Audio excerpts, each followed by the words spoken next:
Il est 8 heures, l'heure du début des cours, mais pas pour tous les étudiants. Le décrochage est une réalité dans le milieu de l'éducation.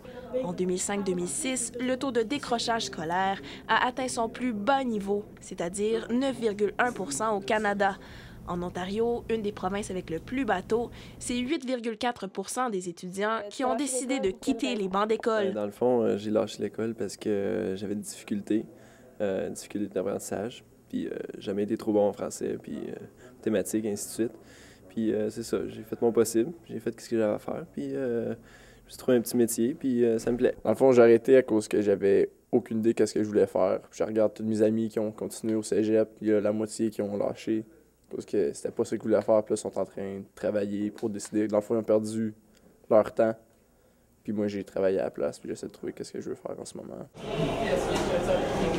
Les jeunes tendent à décrocher parce qu'ils ne savent pas dans quel domaine ils veulent aller, dit Sophie Bonneau, une conseillère à la Cité collégiale d'Ottawa. Pourtant, l'orientation est un moyen favorisé dans les écoles pour guider les étudiants dans leur avenir. Ce n'est quand même que 66 % des garçons qui ont obtenu leur DES, diplôme d'études secondaires, en 2007 et 2008. Alors, c'est difficile de se garder motivé si on ne sait pas exactement à la fin ce que ça va nous donner. Mais si on a un but, puis l'orientation, c'est ça que ça nous amène à faire un but précis au niveau de notre carrière. Donc, ça nous permet de continuer, ça nous permet de garder toujours en tête ce qu'on veut atteindre. Les décrocheurs se lancent sur le marché du travail lorsqu'ils délaissent leurs études. L'attrait de l'argent est important pour ces jeunes qui quittent très souvent le foyer familial.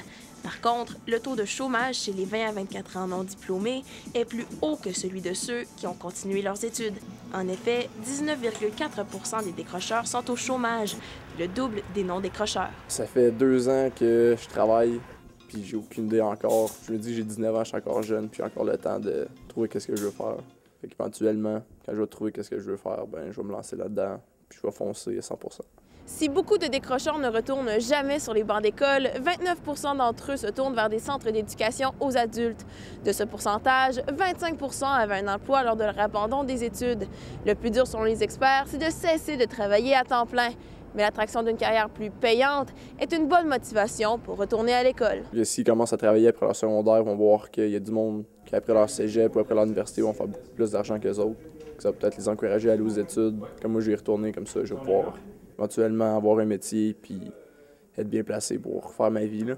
Dans ma situation, c'est qu'il y a des choses que j'aimerais faire, mais vu que je suis limité en éducation, ben justement, ça me limite dans mes choix, mes possibilités.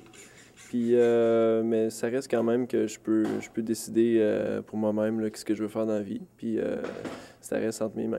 Mathieu et François lancent un appel aux jeunes. Finis au moins ton secondaire. Puis après ça, si tu veux prendre un break, au moins tu as ça de fait, puis tu peux recommencer n'importe où que tu veux après. Faites votre possible.